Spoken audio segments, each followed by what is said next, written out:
Live from UBC Studios in Kampala. This is Good Morning Uganda.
It's a beautiful morning. Good morning and welcome to Good Morning Uganda. My name is Olive Monica Najuma and I am here with Chirabo Robert Nyonyintono and Joram Paul Sonko. Chantal Olive is a bit under the weather, but we will represent, so you will not miss anything. But how are you? I'm hoping that you're having a nice morning. I know it's a bit chilly, but we got ready for this, right? We were warned prior that we are going to be expecting rains up until December. So if you didn't know that, now you know. And if, of course, every time you're leaving home, try to ensure that you have the protective gear, like a sweater, like a scarf, so that, you know, you're warm. But other than that, this is the moment where we give you beautiful stuff, and by beautiful stuff we mean we collect for you news stories that will help you start your day. If you miss the news in the evening, or if something has happened in the morning, we usually have updates here on Good Morning Uganda. And of course, later on we'll be having a conversation with the executive director of Equity Bank, and we'll be speaking matters banking in the digital era. But away from that, we have still a lot lined up for you, so please do not even think about turning off your television, because UBC television gives you all the insights that you need. And today, of course, is a Wednesday, and on this day we crush on women. But before we do that, let me check in with the team. Good morning, Chirao. A lovely morning to you, the entire team, and of course our viewers. We treasure you. You're really very important to us. Thank you for waking up this cold morning and choosing to watch UBC. Now, my morning has not been that very fine for you. I had a minor accident, but very unfortunate is that, well, I might say God does his things in wonders. When this border that rammed into me, had to jump to another border, leave the motorcycle there, only to discover it was a stolen bike. And of course, even if we took it to police, where they have taken it actually, if a thief was the one riding it, then what do I have to claim? I just have to repair mine and sort all the bills and all that. But I said God works in mysterious ways.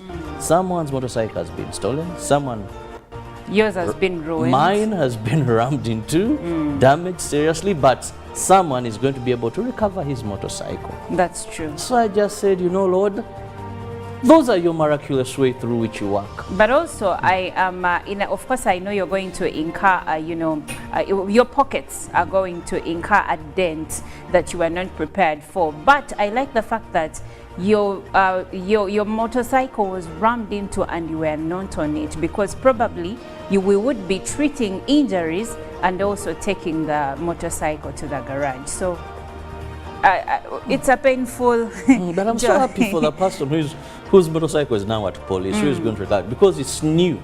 It's new. It's new. The stolen motorbike has been it's very new. And I was like, but these boys. But the way they did it, this one just jumped on the second motorbike and it took off immediately. Now, by the time those chasing came and the police, maybe pictures, but this is the motorcycle. He has taken off. I just said, Lord, you've answered someone's prayer, maybe even when they didn't know that. That is true. And I love to glorify the Lord in whatever situation. Amen. So anyway, we like to glorify the Lord, even myself, but I would like to see Sonko. Good morning.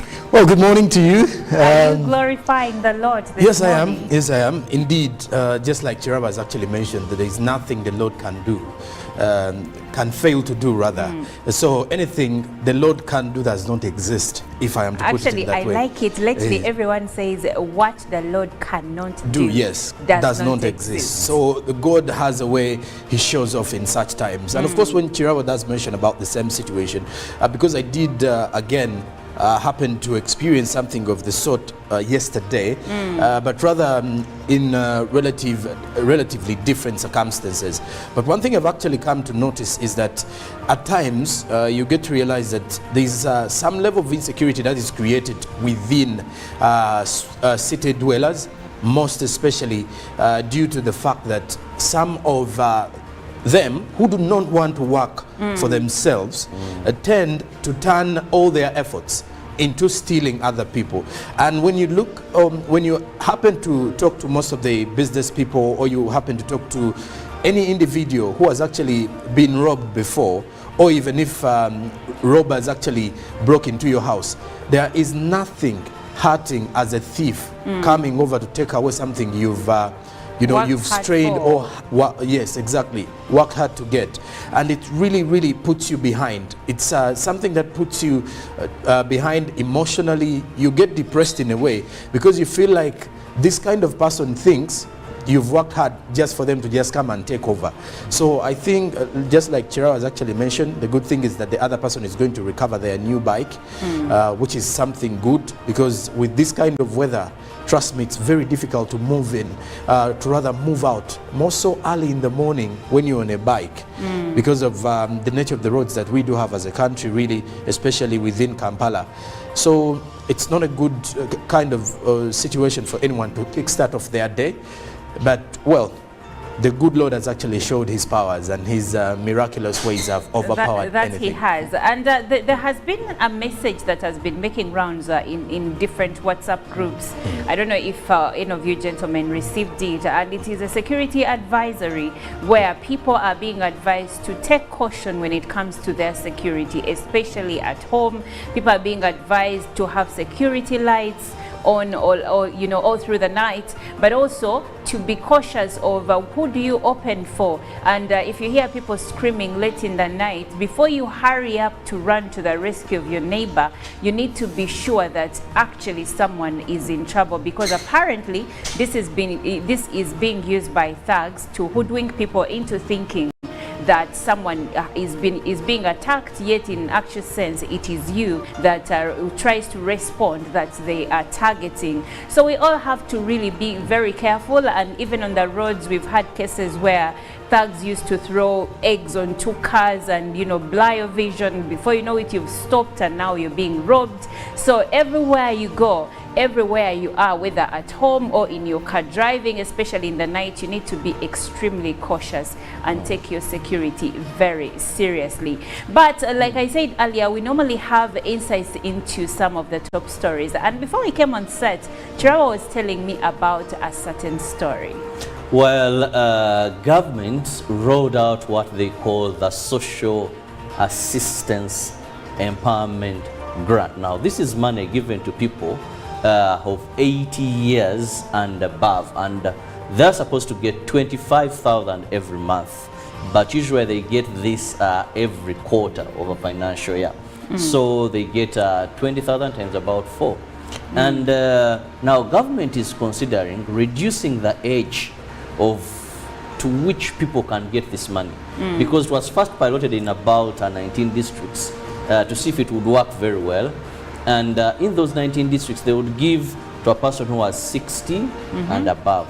But when it was rolled out nationwide, they said, let's now only give people who are 80 and above. As long as you are Ugandan, you're 80 and above, you register. Every month you get your 25,000. Of course, people have criticized this money. Because I'm wondering, 25,000 per month, really, given the cost of living. Yeah, and sometimes they don't get it every month, but every quarter. So that, financial year. So that is 75,000. Yes. Every quarter. Every quarter. So, but the good thing is now, even in other districts, if they lower this age, because, for example, recently a research showed that our lifespan as Uganda now can live up to 64 years. Men? And in our constitution, a person is considered to have entered that age to be considered as an older person at 60. That is where retirement is, even in public service. Yes. So this doesn't apply to people who have pension, people who are in formal employment, and now, or people who still get anything from government among the social protection schemes. But it applies for those that don't get. So the 75K, now more will be able to benefit from it should this see the light of day. Oh wow, I get that, but 75,000. I don't get it. I don't see how it's begun businesses. People that Chirabo, buy goats, I know, and I don't want to rain on anyone's parade. I know it is still money, but some seriously, eat meat. They have to, do you needs of some old people. Do you understand that sugar. in the evening of your life you have health issues, Yes. you have all these bills you need to pay, especially when it pertains to your health. And anyway, it's they say one is better than zero, By but the way, it Olive, feels like a drop in the ocean. Just a quick one. When you mentioned about health, there is an interesting report here coming up, a developing one, which is relating to Parliament also looking at creating Assistant Deputy Speaker slots, whereby in case the Speaker is out and also the Deputy Speaker is out because of health-related matters, they will definitely be having someone also coming in. So they are looking at opening up other various options, whereby we do have in-house Deputy Speakers in such situations. You people, Now, unless they're not going to have crazy. any privileges, but the political budget of this nation, the cost of administration, is not for third world country. You cannot say that we have the main speaker and her deputy, and then now those two are going to have deputies. What are we doing? So the president should have a vice president, and the vice president should also have a But you have deputy. a prime minister, first prime minister. No, deputy. what I'm, So that is the exact situation that we are heading into. why? Just in What case it is does it pass. even No, I'm okay with important? it. No, Chirabo, Wait, why? wait, I'm okay with it if they're not going to have privileges. They will definitely, definitely have privileges. coming up with Speaker, privileges. You just know there is no privilege to you. You're just going to do that. But the problem is you have about 557 members of parliament. Each sitting, when you look at the allowances and the money we pay to that August house, it is very expensive. You know, our political administrative costs, we are paying so much to politics, right from councillors, division mayors. I think we are spending so much on the political leadership of And this then country. after we failed to organize LC1 elections in time because we didn't those have ones money. were But anyway, What do let's they are that's cheap. a story. They are not paid anything Exactly, reasonable. that is a story for 120. another day, but I don't know. This doesn't sound right. Anyway, let's delve right now into the top stories that we've gathered for you on the local scene. Well, I decided to start with the story of elder persons, where government is considering lowering the age for them to benefit from the social assistance grant for empowerment. Now, government is considering lowering the eligibility age for elder persons meant to benefit from SAGE. This is aimed at bringing all needy elder persons on board to benefit from the fund, including those living with disabilities. Social Protection Policy and Advocacy Coordinator at the Ministry of Gender, Labour and Social Development, Beatrice Okilan, revealed this during the ongoing monitoring of social protection initiatives in Gulu and Lamol district. Now, the First Lady and Minister for Education and Sports, Janet Museveni, commissioned new dormitories and fully furnished computer laboratory at the Salama School for the Blind. In October last year, Salama School for the Blind was left in ashes after 12 pupils perished in the fire that gutted the school. The First Lady promised to address the challenge faced by the school and commended MTN and other partners for supplementing government efforts. The First Lady was also part of the congregation which prayed for the departed souls of the children who died in the school fire.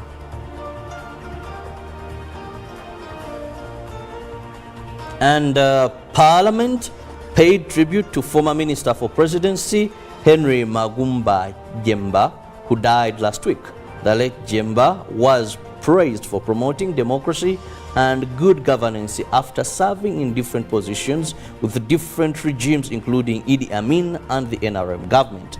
The motion to pay tribute to the late Jemba was moved by the Minister for East Africa Affairs, Alitwala Rebecca Kadaga. The late Jemba will be buried on Thursday, the 26th of October in Jinja district.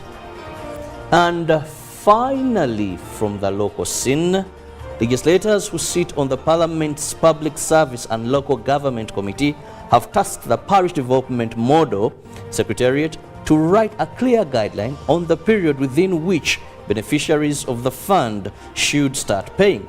According to the MPs, the changing of the Parish Development Model Guidelines have complicated implementation and also confused the beneficiaries.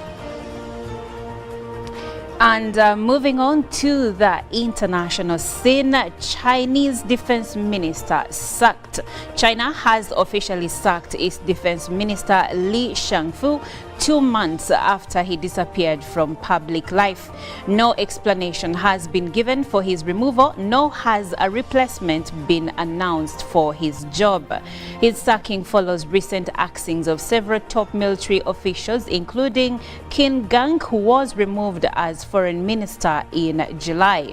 Mr. Qin and Mr. Li were also removed from their positions on the State Council, the country's ministry, on Tuesday said.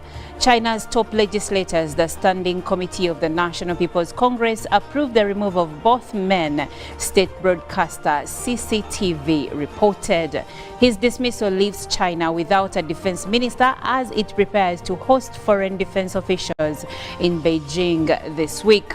Reuters reported last month that he was under investigation for suspected corruption related to equipment, procurement and development.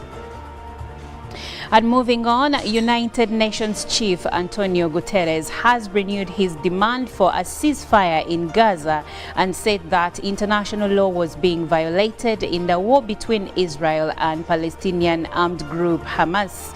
Israel has bombarded the besieged Gaza Strip relentlessly since October 7th, when Hamas launched a surprise attack on southern Israel, killing at least 1,400 people, according to Israeli authorities.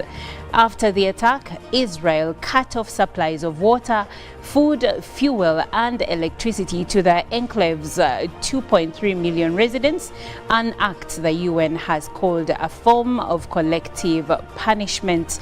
It also launched an assault on the territory, killing at least 5,791 people, according to authorities in Gaza, which is governed by Hamas. More than 1 million people have been displaced as Israel ordered residents of northern Gaza to evacuate to the south, but Israeli air raids have continued throughout the territory. And speaking matters Africa, a runoff election will be held next month in Liberia following a photo finish between President George Weah and his main rival Joseph Boakai. Mr. Weah got 43.83% of the vote and Mr. Boakai, a former vice president, received 43.44%. The 10th October poll was the tightest presidential contest in Liberia Liberia since a civil war ended about 2 decades ago. A runoff was predicted, but Mr. Bokai, who is 78 years old, has done better than expected by coming close to Mr. Ware's tally. A second round was triggered as neither candidate received more than 50% of the vote in the first round. The runoff is due to take place on 14th November. The head of the Electoral Commission, Davidetta Brown, said after announcing the final results. Mr. Bokai trailed Mr. Ware in the first round of voting in the 2017 election and lost a runoff by a wide margin. He fought this election under the slogan "Rescue" as he accused Mr. Ware, a 57-year-old former international football star, of taking Liberia downhill during his first term. And speaking matters climate change-driven disasters have caused damages equivalent to $391 million a day for 20 years, according to projections published in the journal Nature Communications. Researchers determined that between 2000 and 2019, climate disasters such as droughts and heat waves did about $143 billion of damage annually.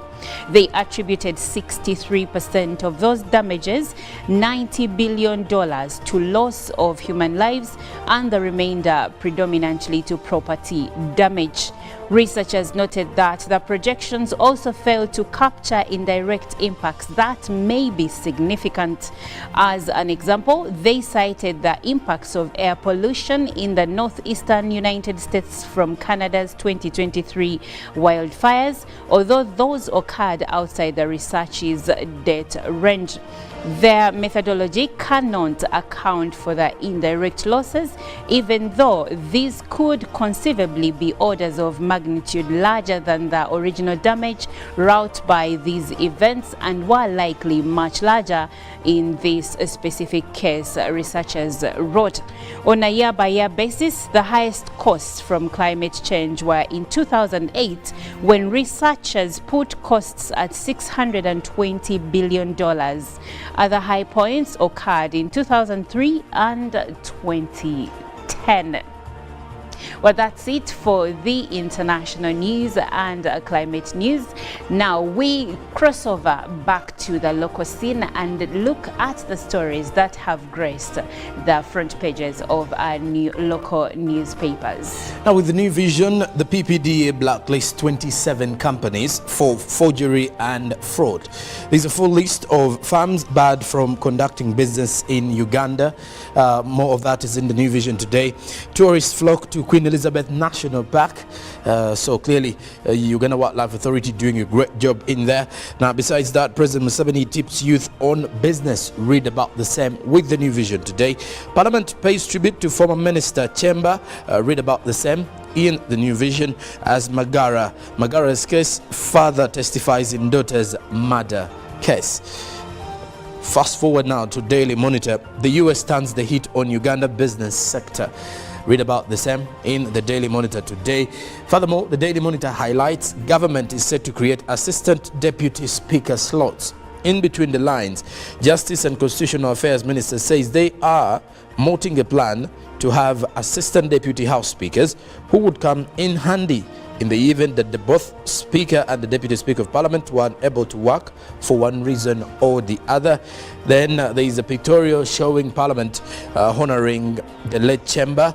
Then in the Home's perspective, how fight over quality of property has ended up in court. And in the other news, experts explain new injectable HIV prevention drug, as also a report on how to care for the terminally ill.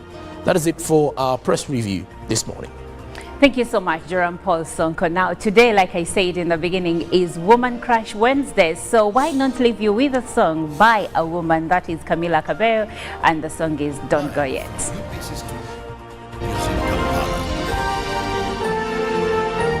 This is Good Morning Uganda.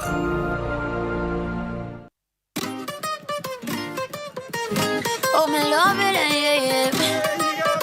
I'm alone. Morning Uganda.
It's a beautiful morning. Good morning and welcome to Good Morning Uganda. My name is Olive Monica Najuma and I am here with Chirabo Robert Nyonyintono and Jerome Paul Sonko. Chantal Olive is a bit under the weather, but we will represent, so you will not miss anything. But how are you? I'm hoping that you're having a nice morning. I know it's a bit chilly, but we got ready for this, right? We were warned prior that we are going to be expecting rains up until December. So if you didn't know that, now you know. And if, of course, every time you're leaving home, try to ensure that you have the protective gear, like a sweater, like a scarf, so that, you know, you're warm. But other than that, this is the moment where we give you beautiful stuff. And by beautiful stuff, we mean we collect for you news stories that will help you start your day if you miss the news in the evening, or if something has happened in the morning. We usually have updates here on Good Morning Uganda. And of course, later on, we'll be having a conversation. The easy way to pay. Dial *165*3# or use the MTN Momo app. You don't need cash. MTN Momo Pay is safe and free.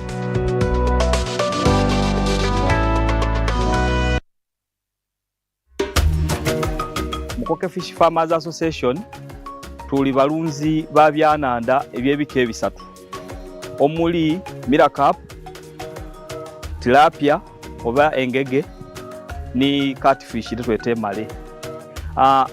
Group eno twatandika twali abantu basatu nga tulingirira obwetaavu obwebyenanda obw'ibwa eno okubona nti tufuna okasente akava mu maadi agali gatambula butambule nga gatubita ku wano ng'ekirabo. Twatandika ni fish pond ndala mu mwaka gw'e2018. Twebaza fisheries officer ni district ya Bugiri babanga batulagirira ku Sun Fish Farm ebwikwe ni side day ndeyo twabanga tusobola okufuna kwetusaako obugege obwasooka era mu mwaka ogwali 2020 awo basobola okubanga batuwaayo ebyenanda emitwalo $40 okuva mu operation Werese Creation era okuba yongerezaako emmere yatuweebwa okuva Uganda Poultry Breeders. Twasobola okubanga tusoloza akasente akawerera obukayire nga 42. Twasobola okubanga tubuinvestinga oba okubona nti twongerezaako ku bimu ku bintu bye tukola gano. Twebaza gavumenti yaife okubanga buli saawa efaayo okubanga efe eri Abannayuganda. So, you are ready to invest in Airtel's initial public offering? Good choice. I'm going to show you how to do it straight from your phone. First, you're going to want to make sure you have a Securities Central Depository SCD account.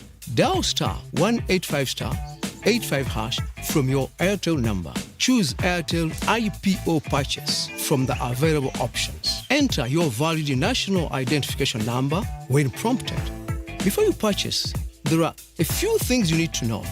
The minimum purchase is 2,500 shares. The share price is 100 Uganda shillings. Select the number of shares you wish to purchase. Choose your relevant broker for the purchase. Enter your Airtel Money PIN to confirm the transaction. Congratulations! You receive a confirmation message of your successful purchase. Live from UBC Studios in Kampala. This is Good Morning Uganda.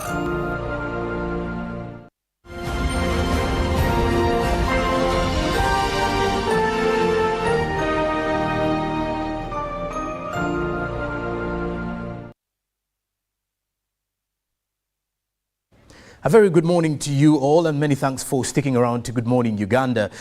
This is a time for our newsreel where we get into discussions.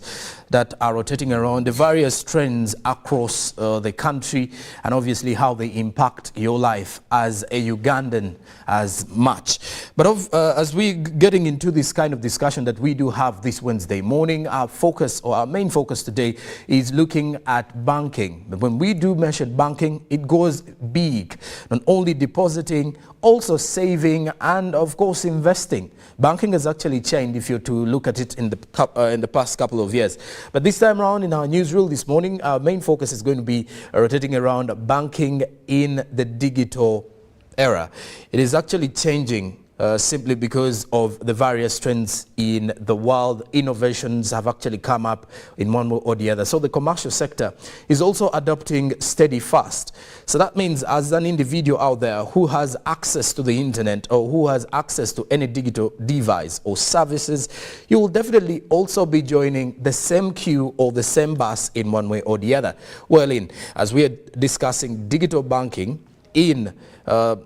as we are discussing banking in the digital era, we will definitely be diving into all those conversations. And for you as a viewer, you will as well be sharing your thoughts on the same matter. But joining me this particular morning to discuss more about the same, I do have Mr.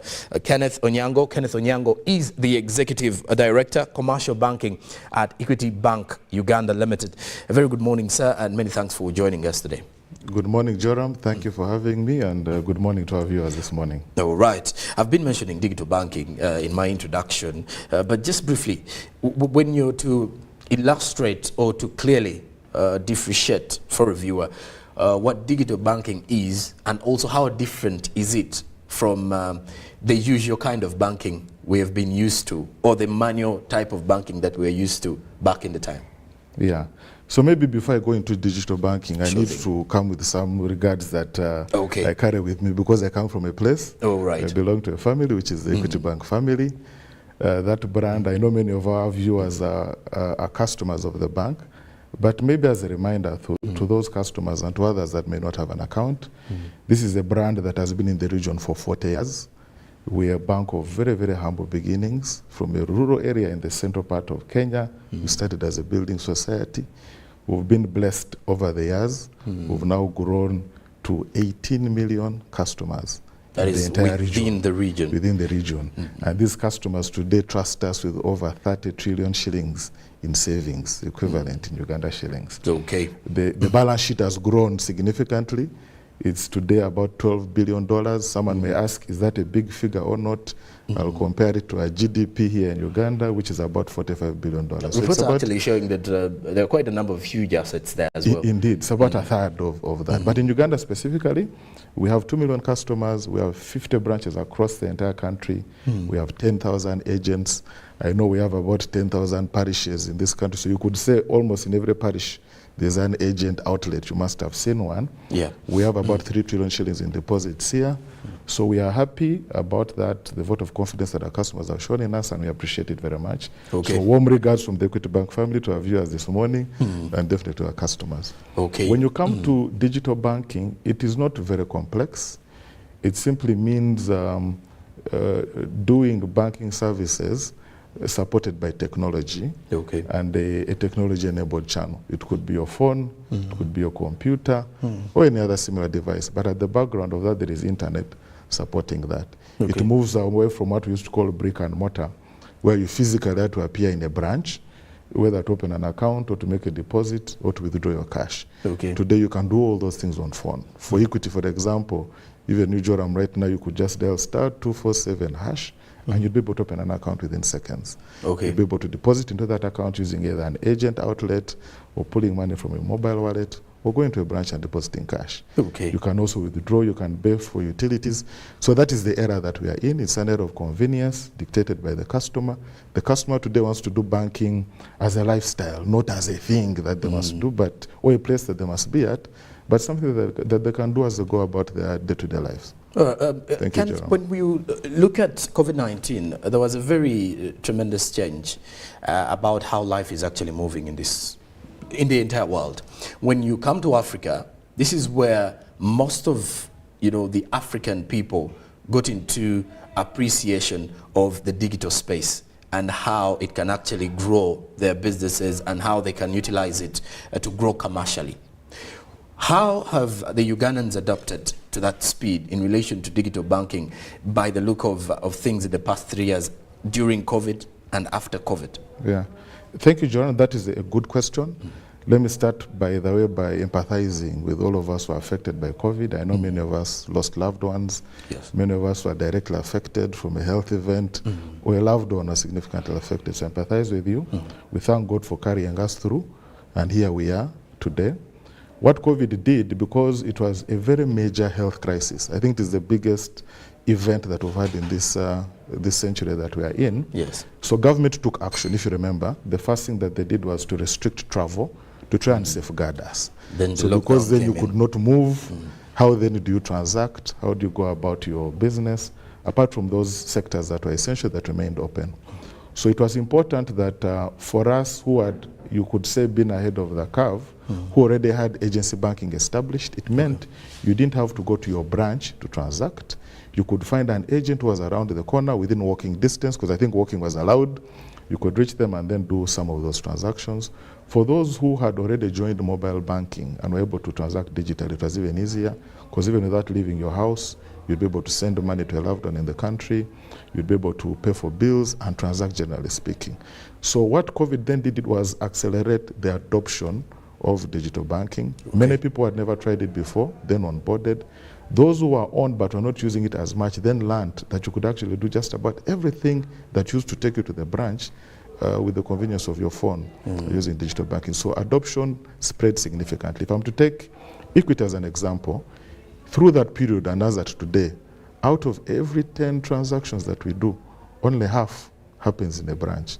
The rest, 9.5, happens outside the branch, either with agents or on mobile banking or another digital channel of that nature.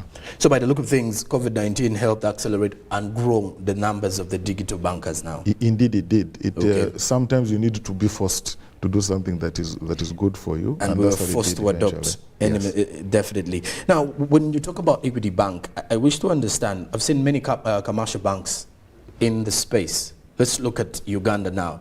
As you take an outlook across the East African region, you will know how banks are making different changes digitally. But how have you embraced digital, digital banking? What are those tools in the digital space that are enabling clients to ideally get into the digital space of banking? Yeah, so our ambition is to convert everything that used to take you to a branch and then put it on a digital channel and make it even more convenient for you to transact. Starting with how you become a customer. You no longer have to go physically to a branch, driving so many kilometers or riding in a bus or taxi, appear in a branch, attend an interview with the branch manager, explain who you are, just open a bank account. Today, you can do that conveniently on phone, like I've mentioned, by just dialing *247# and you become a customer. Once you are a customer, how you transact also, we have transformed that. Starting with agency banking, I think it was the first major outreach model, you could call it that. You did not have to come to a branch to make a deposit or to withdraw or to pay for utilities. You could go to your local store just around the corner and be able to do all those things. And even how you engage. Today we run a 24/7 contact center as Equity Bank. Many of our customers do not know, many already use it. But by making a phone call, you can then get the support that you need without actually leaving your home. Okay. That number is 0312-327-000. If you have a query, if you have a challenge with the transaction, if you want to get some product knowledge, 24/7 there's a team that actually supports you. So from how you are onboarded, how you become a customer, how you transact, and how you engage with the bank today, all of that end to end. As a bank, you can do digitally, and I would encourage all our customers to adopt it going forward. All right. Speaking of customers adopting to the same digital space, my mind has actually been boiling up to something here, really, relating around the same. Recent reports are actually showing a huge shift from banking halls, where Ugandans are actually running away from. I wouldn't want to use the word running away. But because of the tiresome situations or systems, when you're in a banking hall, you have to wait, you have to do all this. Many of them are actually running away. And then others are simply, because of, you did mention agent banking, should we say agent banking has been the major driver for digital banking, or these digital apps that banks are setting up? One, it is not running away. I want to agree with you, and that has to encourage our viewers and our customers to adopt as much as possible, because coming to the banking hall takes so much time, and people have so many things to do. People have work to do, so let them do banking as they go about their daily activities. Agency banking maybe will be, I'll call it a precursor, because it created in the mind of the customer that you don't have to be in a branch to do banking. You can do it more conveniently outside, and it is not something mythical or mystical. Even your local store owner around the corner can help you open an account, deposit, and then withdraw. But then alongside that now came digital banking, which is largely driven by mobile banking. That then now, even the agent, you don't have to go. You can now do that for yourself on phone, self-service. Many customers just didn't have either confidence or knowledge to know that I can now open an account, I can transact, I can pay bills, I can save on my phone. So yes, agent banking opened the way, but after that closely followed by digital banking driven by mobile, and that is what is getting us to where we are today. We still have a long way to go. As you know, Uganda has so many people. In this era, we still talk about people who are not yet even included. There are still so many people who don't have a bank account as of today. So we have to carry them along. All right. As we get into more conversations like that as well, to all our viewers though, as we're looking at banking in the digital era, as well as focusing on the future of banking in Uganda, you can as well share your thoughts now onto our X app that is using the hashtag UBCGMU. That is the X app is at UBC Uganda. And as well, share your thoughts on our WhatsApp 0709 602 592, where you will definitely share your thoughts on what measures can be implemented to ensure safety of digital banking. Yes, you can share your thoughts on what measures can be implemented to ensure safety of digital banking. The WhatsApp number is on your screen, 0709 602 592, or also on the X app at UBC TV Uganda, using the hashtag UBCGMU. Share your thoughts with us in relation to what we are discussing this morning, so that we can ideally understand what you are going through as a banker and as well as someone who is saving. It may not be with Equity, but it can as well be with other commercial banks in the country. So which safety measure do you believe should be put in place by the commercial banks to ensure that you, a customer or a client, who is actually having their money with the banks, can definitely be secure with the fact that your money is safe and no one is definitely going to be tapping into the same. Now also, we also need to understand the rise of technologies in the world has actually seen lots of changes. And this is in relation to the question I've actually been asking that you've just highlighted here. In light with the incident that happened a few weeks ago, where we did happen to see a gentleman holding a phone, it did make rounds on social media in relation to how the gentleman felt like his money was not safe. And in such circumstances, we've seen kind of situations where commercial banks are under the spotlight in relation to people or clients losing their money to, let's say, online fraudsters. I would wish to understand how safe and what is the way banks are putting up private, let's say, how are banks ensuring privacy of a client's account? And then also directly to Equity now, how safe and secure is the client's money? In a word, without fear or favor, very safe. Okay. I did mention when I was starting that today we have 18 million customers with whom we are currently, keeping over 30 trillion shillings. We invest very heavily in technology to ensure products and services are offered in a very secure manner. We invest hundreds of millions of dollars. So the system is very robust and is very, very secure. Having said that, however, Joram, our customers today need to understand, and we've done a lot of work around sensitization. There is the responsibility of the bank, but as an individual, you also have some responsibility. We are saying that the padlock that we have put on the door is a very, very strong word, padlock. However, the key we've given you. So please keep your key very, very safely. And that is now the other aspect of security. If you have an app, the password that you have is the key. Okay. Please treat it very, very securely. Do not share with anybody. Whoever they may be, however close they may be to your heart or in your life, do not share your password with anybody. Use a password that is not very easy to guess. As a bank, we have some controls against very simple passwords, the ones that have repetitive numbers, 000 and whatnot. But still, do not use something that can be guessed easily, date of birth of a child or anything like that. And then beyond that, beware of people who may try to trick you into revealing information that then they can About take your advantage of and then access that. The padlock is strong, but the key, you have a responsibility as now the account holder to also make sure that is also secure so that the two work together. Okay. In the event that you are unsure, please do not try. Okay. If you have a query, I mentioned I have a telephone number for the contact center. Call and query and ask. Many banks have contact center numbers. Okay. Save that number the way you would save anybody close to your lives so number in the phone book. So that you call and ask if things are not clear. But there is the responsibility of the bank, but also the customer has a certain obligation that they must keep around the tools we've given you to help you to transact. Keep them very, very safely, very, very securely. If you do those two things together, then you're playing your cards right. Exactly. Kenneth, we can protect ourselves. Allow me ask this question to the viewers. I want to understand, how does the OTP work? The OTP messages. Yes. How do they work?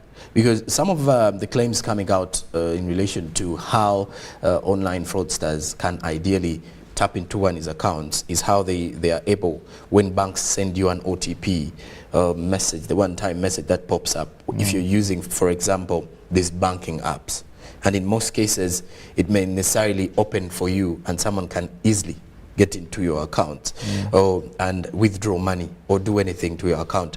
How do they work, and how safe are they, and why do banks use them? So OTP, you broke it down. It's a one-time password. You know, we don't have to complicate it so much for our viewers. Yes. And I'm not a technical person, but I understand the basics around it. So everything that we do today is collaborations. Okay. Today we collaborate with telcos and other partners to deliver services securely. So the OTP is part of what you would call additional controls that we have for transactions. I mentioned if you have an app, you have a password. True. That is the first control. A password that only you ideally should know. But beyond that, when you use your password to initiate a transaction, we go ahead to now send a message through the telco to your phone to confirm that the person who has initiated that request actually has your physical phone or your SIM card to validate that. It's a secondary check that we do. Yes, the password is correct, but beyond the password being correct is the phone that is being used, one that belongs to actually the customer. So if you possess both the password and the phone to which the OTP has been delivered, that's then what you would call two-factor authentication. You try to add additional layers through which you confirm those transactions, but they are very, very secure. And I mentioned that for us as a group of 18 million customers, in Uganda we have 2 million. Half are digitally connected. It means they use either the app or USSD. They are transacting every single day. If there was a security issue, the complaints you'd have would be in millions per day, but they are exceptional. You find a 1 year, a 2 there. So it is important then to understand what is unique about this one transaction out of the millions, that for it there was an issue. And that is why I usually like to go into a detailed review of what happened to understand. But like I've mentioned, if we all play our roles, then we are all safe and protected better. Let's talk digital literacy. Yes. It's a tough one to call. In Uganda, it's only the majority of those within the urban setting, let's say those who are settled in towns and cities, who have a lot of ideas or knowledge about digital banking. Well, as banks, how are you enabling or ensuring digital literacy across the entire country? You've mentioned you have 50 branches. How do you push for digital literacy to ensure that even those who are yet to buy themselves or afford a smartphone have an idea about it? That is a very good question, and I can speak to that. I mentioned that we are an institution of very, very humble beginnings. The people you're talking about are the ones that grew us. So they birthed you and you started exactly. from... So we know how to deal with those customers. And because of that, because we recognize that, what we run today is what we call a twin engine model. Okay. We have the economic side of the business, but then we also have what we call the social side. It could be, for lack of a better word, the foundation piece, to which we give 2% of all the revenue that we make. And one of the pillars that they handle is financial literacy. We understand that it is important in order not to leave anybody behind. I mentioned that there are people who don't handle money. There are people who handle money but have never understood what banking is. So we have an outreach program. We go very far. We go as far as refugee settlements. Of the 13 that we have, we are present in about 11. Okay. So we have that outreach program that we do to go out there and engage with our customers. Okay. Of course, using tools such as media, UBC, you're now giving me the opportunity. So it's another opportunity we have to engage with customers and bring them on board. But it's very important, and we believe in it. All right. And then running it back to our daily poll, you can share your thoughts on what measures can be implemented to ensure safety of digital banking. That is by sending in your thoughts or your views, opinions on our WhatsApp number, as you are definitely seeing it on your screen. The poll is share your thoughts on what measures can be implemented to ensure the safety of digital banking. And you can as well go on to our X app at UBC TV Uganda with the hashtag UBCGMU and as well share your thoughts on the same matter. I do have some of the comments that are coming in, and I'll definitely be reading some of those to clearly give one from to at least share some thoughts here as well, so that Kenneth can answer one or two. Now, I do have a viewer coming in who says from Chaka, we need to have Western Union being implemented. I don't know what the viewer means by this one, because we already have Western Union, which is being aided a lot by people who are abroad sending money. Probably what the viewer is saying, Yes. they want it more accessible. More accessible. It has traditionally been offered through banking halls. Okay. It can be taken to agents. It can also be taken on phone. Probably that's what I think the viewer is speaking to. Okay. And that is a journey that as a bank we're also going under to make it as easy as possible to receive and also send money across the entire world. Well, kindly as well, you can also share your names with us so that we do know who is sending in their opinion. That particular comment has been coming in from someone from Chaka. And then we also have another comment who says, good morning, UBC. I am teacher Justin Mugisa from Masindi. Me, I would say people should look for banks that should create, that have strong online presence and positive customer reviews, as they are likely to prioritize security. Well, I think this one from Mugisa, I will definitely take this to you as well, Mr. Kenneth. He does mention something very sensitive here, where he says banks should have, he does say banks that have strong online presence and positive customer reviews, which brings me to the question of how fast is the customer service online? Because now you've mentioned how people have actually moved digitally. That means people are on social media, Facebook, Twitter, or the X app, rather, WhatsApp now. How fast is it when people are asking for feedback? Because this is where he's actually targeting, if I'm not mistaken. Indeed, I would agree with him. It is important to choose such a service provider as your preferred financial partner. I can speak for Equity Bank. The support that we give online is in real time. Okay. In real time means you call in and say, I'm experiencing this challenge, and the person you're talking to is empowered to actually help you to solve that particular issue that you're facing at that time. In rare circumstances, you find the problem you're experiencing maybe is a little bit more complex, which has to be referred to somebody. But even then, your issue is logged, you receive a reference number, which is tracked, you're updated. If you have to call in later, you have where to follow up from. Okay. So the support online, by the way, for us, you may find is more convenient and faster for many of our customers than going to a physical branch to then register a complaint or request for support. So yes, I would agree. Banks that have a strong online presence today are your best bet in terms of a partner for financial services. Okay. And this other one is saying, good morning, UBC. Even some loans on phones. I'm Kadolia Yasin Mutukula. Thanks for the program. I don't know what he was intending on that, but I think he's suggesting I don't know. I would actually just feel like he's mentioning about loans on phones. Banks are giving out loans on phones. We have digital aiding apps that are as well giving out loans. But how safe are these loans? If someone, do banks actually give loans if you're using the digital apps? Indeed they do, and I think he knows what he wants. He's an empowered customer and it's valid. I mentioned that everything that used to take you to the branch today should be available on a digital channel. How you open an account and how you transact. Transacting includes borrowing money. Today I'm proud to say that as Equity Bank, you will not believe it, Jordan, but we give up to 3 billion shillings on phone unsecured. All right, Kenneth. Up to 3 billion shillings on phone. So yes, it is possible and that can happen. The other viewer from Chaka is called Johnny. Johnny, thanks very much for watching. Then we also have another one coming in. Good morning, JP and the guest. Digital banking is a good move we should embrace because it's quick and not tiresome. He mentions challenges like congestion, fraudsters around the banks. Brokers are being mitigated with digital banking. However, we must not forget that most of our people are illiterate and are in the informal sectors. One can fail online banking and may be seeking information from the wrong people, which drives us back to the previous challenges. So ignorance and illiteracy may be big hindrances to that move. Any remedy for that? He asks. The only remedy that I see there is sensitization. Me being illiterate does not mean I'm not intelligent. And even being illiterate does not mean I'm not what you would call numeroliterate. I can work with numbers and I can transact. So with heavy sensitization, you find that customers become wiser and they cannot be taken advantage of. And that is one of the biggest things that we want to do in engaging our customers to protect them better. Heavy sensitization so that they are empowered with knowledge. Once they are very hard to take advantage of. Literacy now no longer becomes an issue because they know what they need to do to protect themselves. I think Cricket Derek Gagamel from Makindi Luofu, your question has been answered.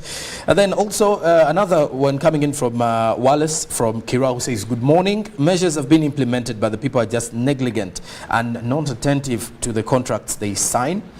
Also not paying attention to the terms and conditions. No extra measures need to be put in place, but maintaining the existing ones and just going on upgrading. Equity Bank needs to upskill their online customer support team. They are too uneducated and don't pay attention to the queries being asked. And he asks that, thanks, but I love Equity Bank for their service. So he has a question, a concern here saying the online presence or the support system does seem like they don't give them a lot of attention. But there's something about the terms and conditions he has actually mentioned. I will actually say I was once a victim of the same. My very first bank account that I opened up was a student's account in my first year at university. We did not read as much. The main focus was signing on to, because there were too many papers. Is there a way banks are going to create simple documents for starting up savings accounts? Because at times some people find it really tiresome for them to go through all those documents. That is a valid point. And in response to that, the regulator here, Bank of Uganda, working with the banks, developed a simple tool to try and solve that problem. That out of the many documents that you may have, spelling out detailed terms and conditions, we created what we call a key facts document. Which is the document you should sign before you consume any financial service. What it does, it pulls out the salient features, the most important features about the product that you're going to enjoy. If it's a loan, it will tell you about the interest, the fees, the period, such that at least the most basic information, Jordan, before you sign, you've actually had the opportunity to look at that. But yes, for simple accounts, we have what we are calling KYC light accounts, where the information that you request is very simple and not very complicated for a customer to understand. Having said all of that, the people onboarding you have the duty to take you through the details of what you are consuming and what you're signing up for. But let's also be responsible. Don't just sign anything. Try and you need to read through as well. What is it that you are signing up for? Aldo Ayesiga from Rubirizi says that he's suggesting, in regards to digital banking, individual accounts should be in form of non-custodial wallets. In form of non-custodial wallets. There are very many options that you have today. The consumer today is empowered. You have the equivalent of the banking account that banks like us offer. We have so many fintechs that are coming up with the wallets. My recommendation to customers is make an informed choice. choose what works for you, but be spoiled with options. I'm happy to be in an economy where customers have very many options to pick from, and will strive to be one of the best options that the customer can actually pick. This one hasn't left his name, but he says, thank you, UBC. From an informed point of view, most of these frauds have inside collaborations with banks. And he does reveal that most problem is banks do not investigate or do not expose their own people.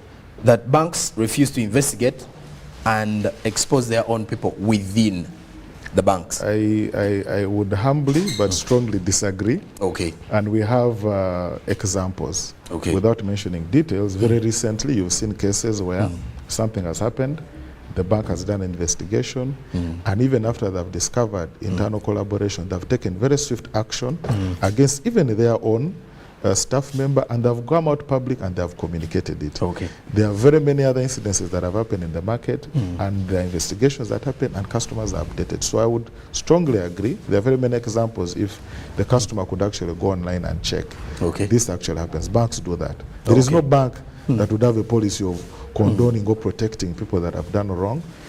Our business is based on trust and confidence. If it came out that you protect insiders that are doing wrong things, to be detrimental to your reputation, no bank, I dare say, would actually be aligned with such a culture. I have a viewer here from Chisoro who is actually having a question that I was definitely also coming to ask you. He says he's from Chisoro, Okwira Ichaya. He says e-banking system does seem like the safest way of banking, but at times it does seem too slow and overcrowding. How are banks going to deal with this? It's a good one, and I guess it is valid. Kisoro being where Kisoro actually is. I mentioned that our business today is one of collaboration, so there is infrastructure that we share. If we say digital banking is driven by internet, internet is provided by certain players in the market who I know are working tirelessly every day to improve the infrastructure. Today, as you know, we have 5G that has been rolled out by both leading telecoms.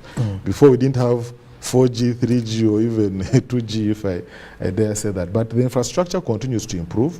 My opinion would be, if you're in an area where you're struggling with the quality of service that you're receiving, please reach out. We can partner with the telco there to try and improve it, or whatever service provider that we have. But as a bank, we take that feedback and try as much as possible to improve the experience of our customers. And with our comments on WhatsApp, I will definitely end with this one from Max, who's in Gulu, who says that all banks should avoid layoff of staffs who have been with them for long, especially those who know the system very well.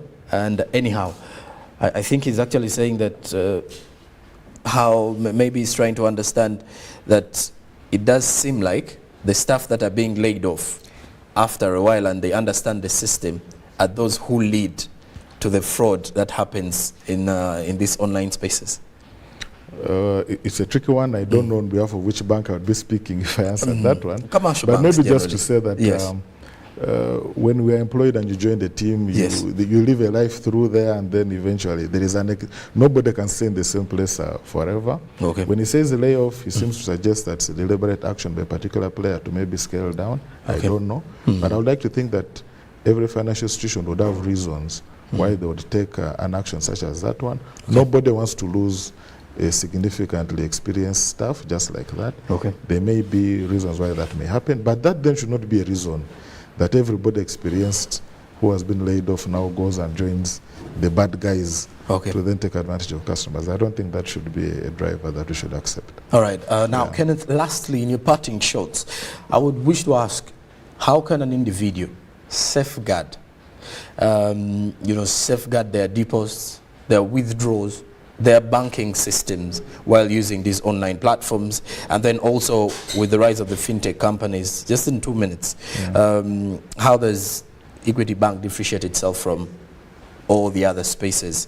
What is the unique element in regards to the digital banking that your bank does possess? And also how the bankers out there, the viewers, the individuals banking and saving with various banks, even with Equity, how can they enjoy digital banking? Thank you, Joran. That's a very good point to end the show on. Starting with the second one, fintechs for us are partners We collaborate with them. You may know that they have an association called FITSPA. We are a member and work very, very closely with them. And we believe to efficiently serve the last mile, we'll do it in partnership with fintechs and other technology companies that will come up. So we are collaborating with them, let me put it that way. And some of the most important services we delivered have been through collaboration. Regarding the customer and securing yourself, there are simple things that your bank will ask you to do that I mentioned in the beginning. If you have a channel and you've been given a password, that password is the key to the padlock. Please treat it very, very securely. Do not share it with anybody. Keep it very, very safe. Also, there is a lot of information that is coming out of there in terms of how you can protect yourself better, what you should do differently. Empower yourself with knowledge, but take knowledge from the right source. I want to emphasize that. There is a lot of information that is available on social media. You need to pick who you listen to, because many people are on social media for different reasons. If you're going to listen to a bank, ensure that the handle is verified. If it is Twitter or Facebook, you follow and get information that is actually valid. If you also are blessed to bank with a financial institution that has a contact center number, you can call that number and engage and clarify anything. If in doubt, please do not act. It is, for most of the challenges that we've seen, it is trickery, it is social engineering. It is nothing complicated. Someone calls you and asks you funny questions, tells you I'm from UCC, I'm from wherever. If in doubt, if it doesn't make sense, simply don't act. Clarify and then come back to that one later. The rest, please leave it to the financial institutions. I mentioned that we're investing very heavily to ensure our services are secure, and we are not seeing challenges coming from that side. It's mainly around customers being taken advantage of. If you protect yourself with knowledge, you'll be safe and secure, and digital banking is the way to go. All right. Thank you so much. Thank you very much for your time this morning. It has been a pleasure hosting you. And well, for the viewers out there who have shared their thoughts, views and opinions, thank you very much. I wasn't able to read the rest, but thank you for those who have shared with us this morning. I've been having Kenneth Onyango from Equity Bank Uganda Limited. He's the Executive Director, Commercial Banking. And when we talk about commercial banking, it goes huge. Digital banking inclusive. But though, and as well as you're definitely banking, please be safe. Do not share your passwords with anyone. Stick around though to UBC Good Morning Uganda. When we do return, we have business updates coming up shortly and the traffic updates. It's a cold morning, so carry a sweater and an extra jacket or an umbrella with you as you're going to work. Good morning. Stick around.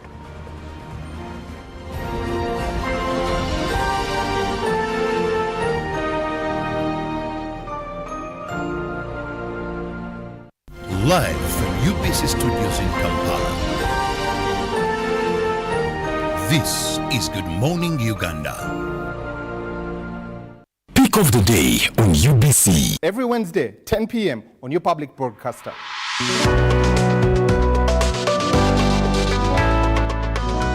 Was brought to you by MTN Momo Pay is the easy way to pay. Dial *165*3# or use the MTN Momo app. You don't need cash. MTN Momo Pay is safe and free.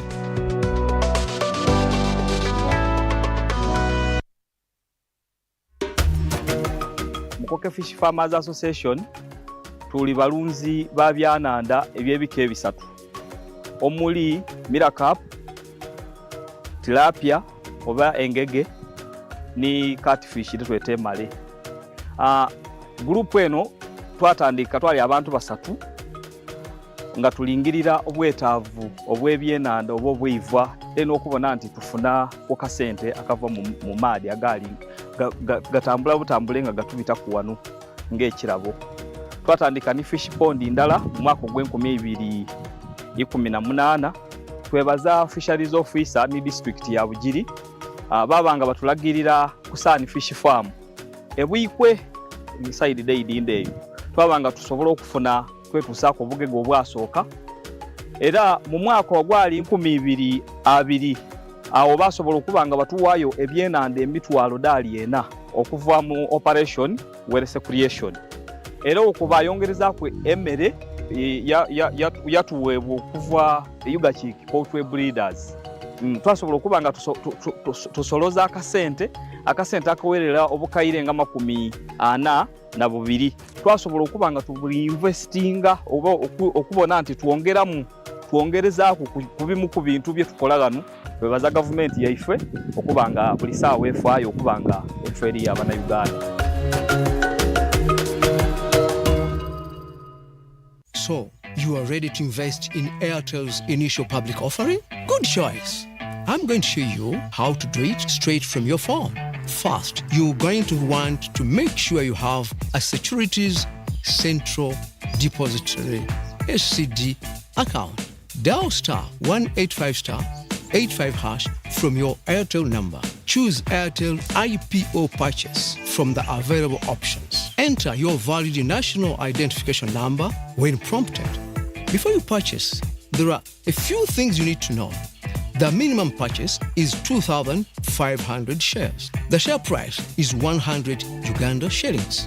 Select the number of shares you wish to purchase. Choose your relevant broker for the purchase. Enter your Airtel Money PIN to confirm the transaction. Congratulations! You receive a confirmation message of your successful purchase.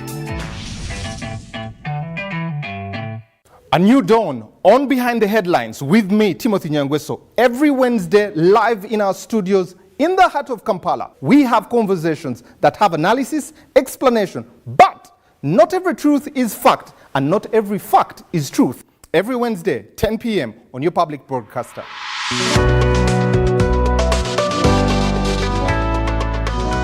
All on your public broadcaster, UBC, inspiring Uganda.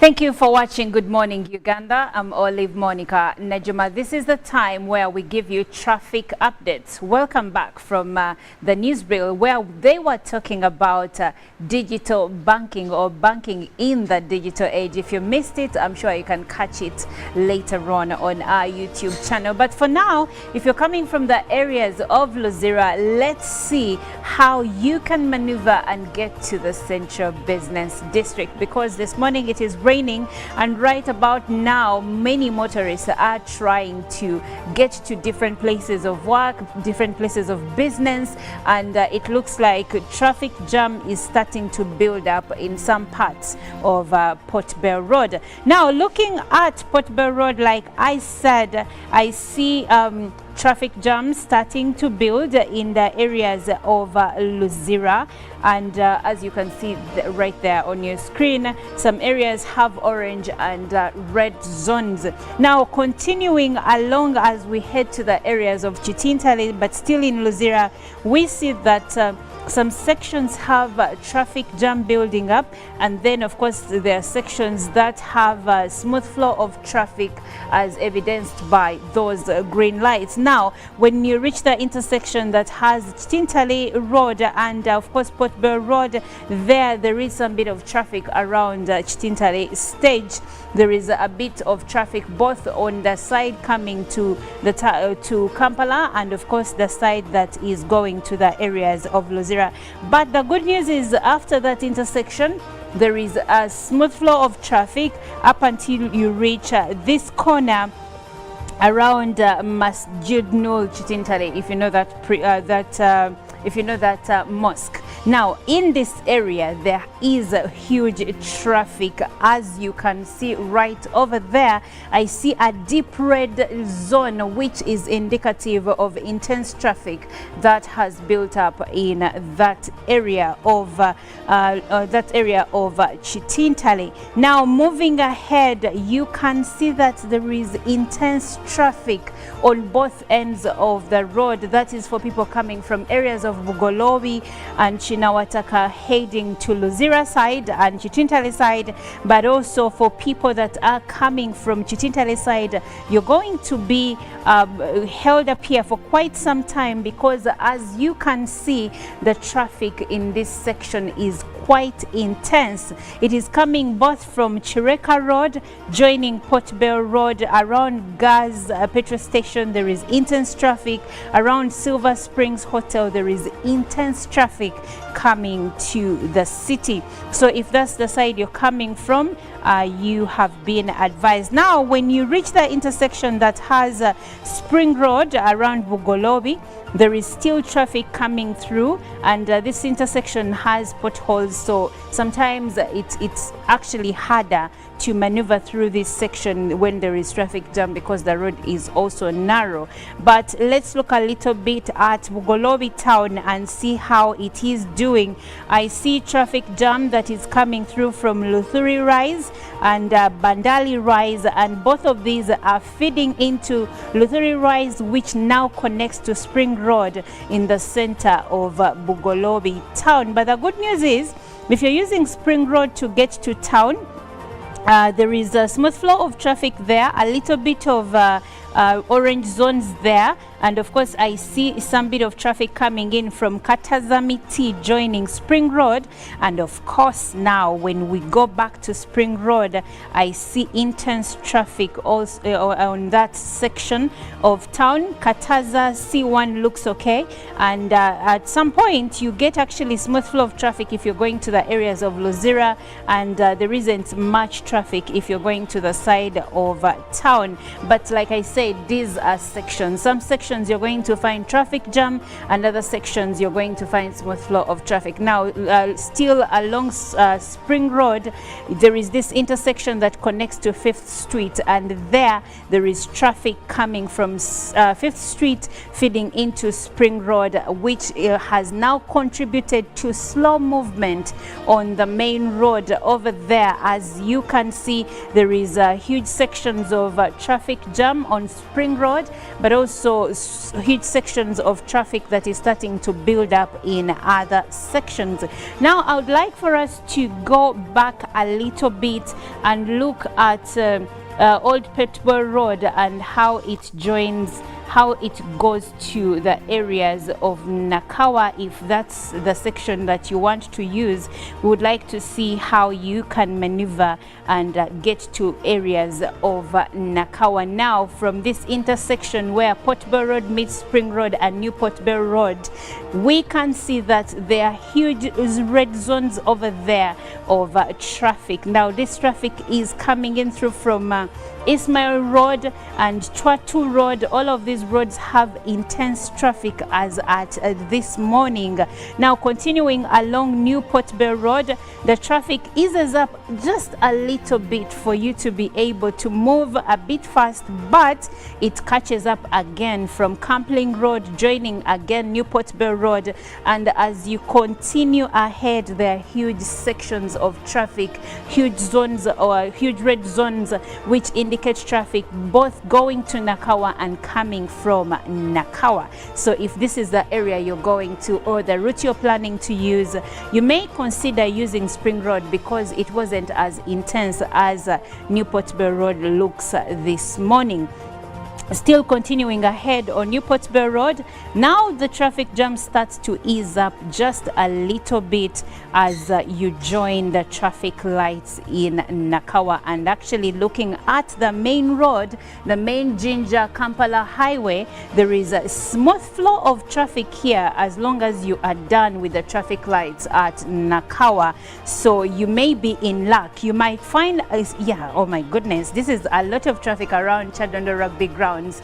But after that, you should be able to move smoothly, because now I see green zones on the main Kampala-Jinja highway. Well, that's it for our traffic updates this morning. My name is Olive Monica Najuma. Now I am handing you over to Jerome Paul Sonko for the GMU business, and of course later the press review.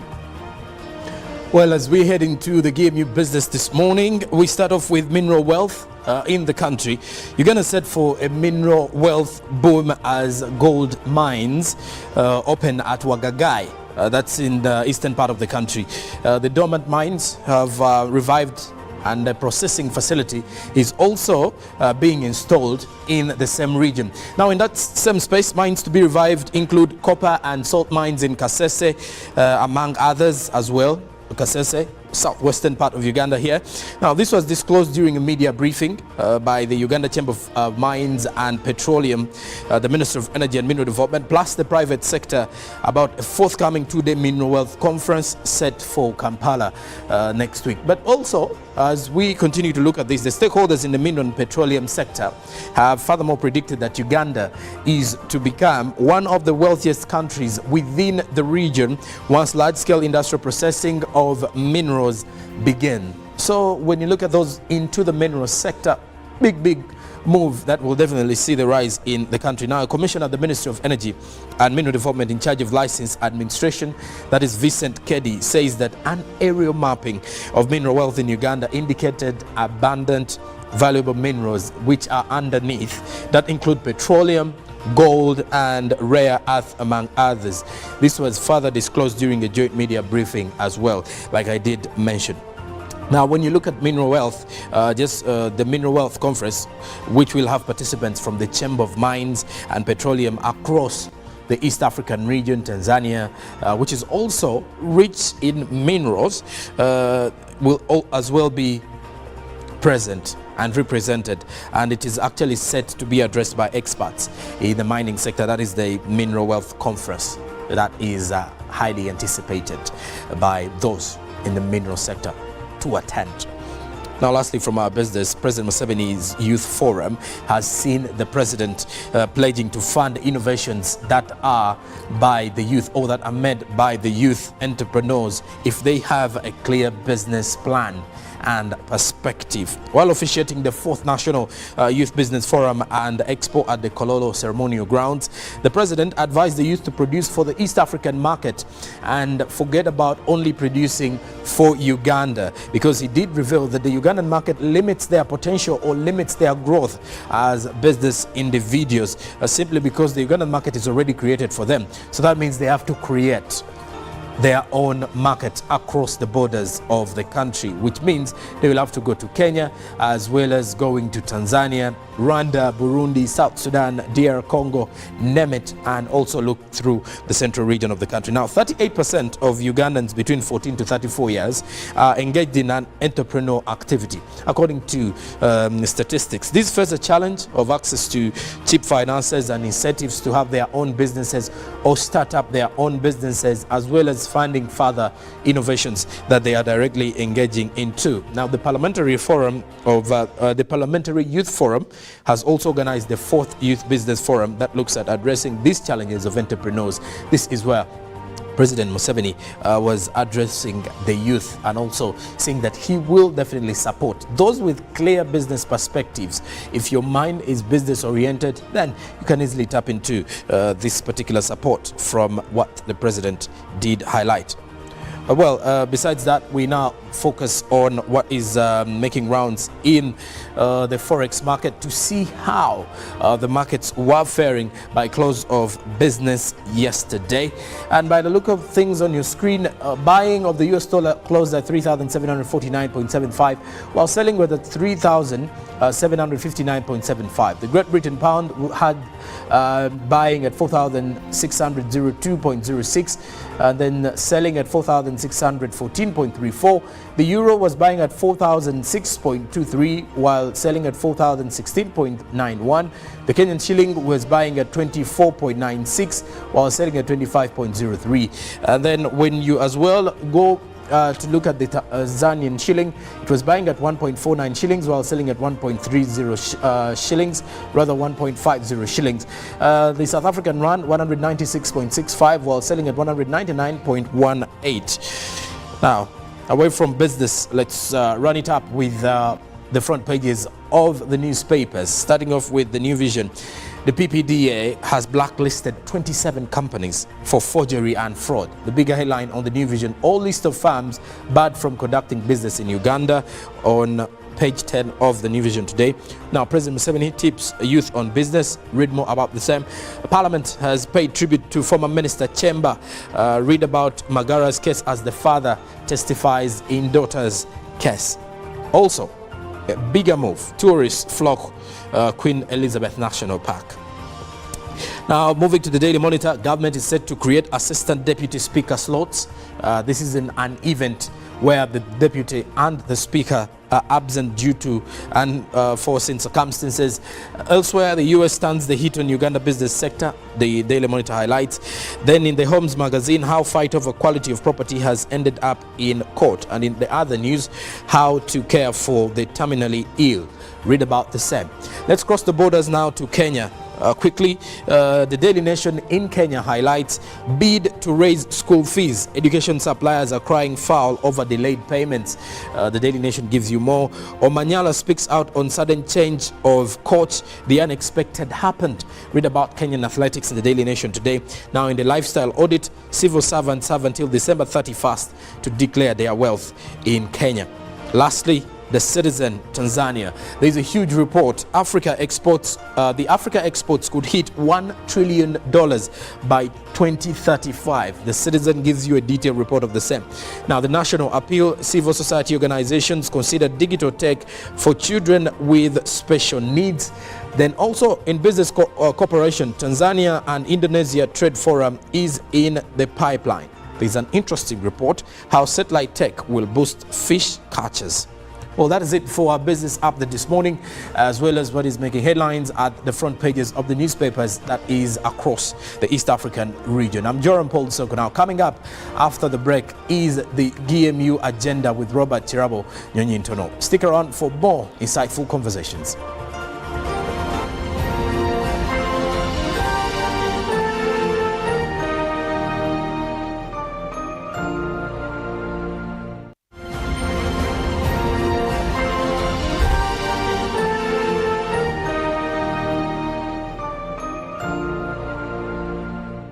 Of the day on UBC. Every Wednesday, 10 p.m. on your public broadcaster.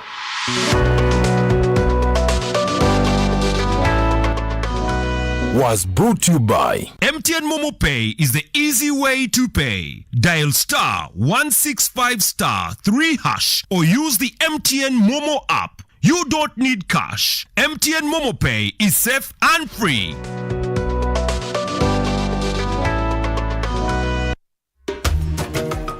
Amaina nize Makaka Moses nsangibwa bane nankoma ku kyalo kyebeta nankoma C village okuli office da Baida yatweta Bugiri Agribusiness Institutions Development Association. Kibina kino kyabalimi zana umbrella nti kigaita a group entono dira nkaga na 5 kyatandika 2026 nga sasaka global 2000 for mobilization to send the World Food Program.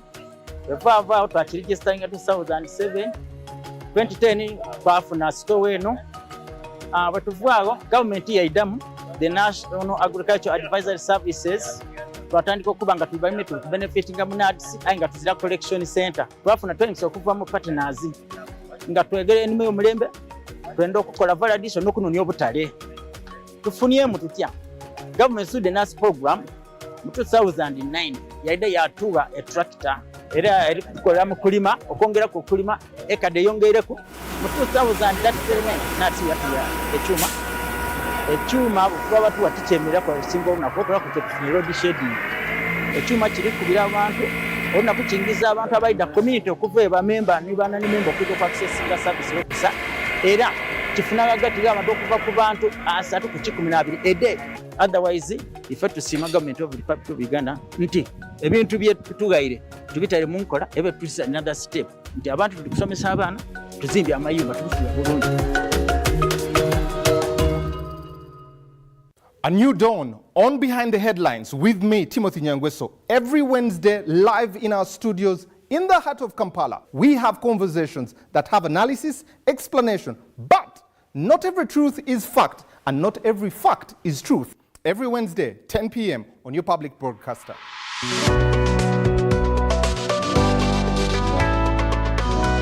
All on your public broadcaster, UBC, inspiring Uganda. UBC is the national public broadcaster. We educate, inform, entertain, and inspire our audiences. You can watch us on free-to-air channel 001, DSTV channel 282, GoTV channel 371, Star Times channel 201, Zuku TV channel 20, and Azam TV channel 350. Even when your subscription expires, you can still watch UBC for free on your pay TV platforms. My name is Abel Bakunda, Deputy RDC Kario District. There are so many success stories and achievements that have been registered in Kario District and cutting across all the sectors and departments. The government interest is to have seed schools with almost every sub-county.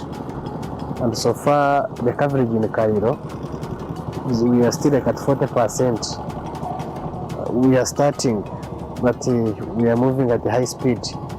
Then the Uganda Health Center, it is also a success story in the Department of Health. We are so far also the government is elevating the Manya Health Center for the district hospital. Then in the Department of Production, there are so many successful farmers moving far away from the traditional subsistence farming to the money economy. Our interventions of yoga and PDM have so far had impacts on ground. Generally, it is good. We are trying, and there are so many success stories that anybody can come and see on ground.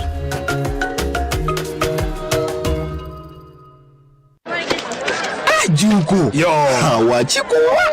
Check the shopping, man. What's your secret? Uganda, haven't you heard of the parish development model PDM? Yes, I did, but I thought it was just a talk. No, Sebatia. It is real. I and a few friends together formed a circle, accessed money from the PDM, invested in a poultry project, and now things are moving.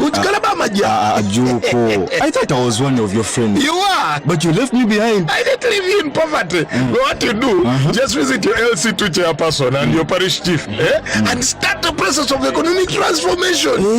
Just like that.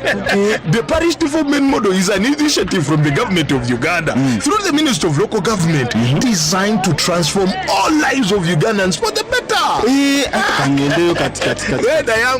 PDM, my parish, my development, my life.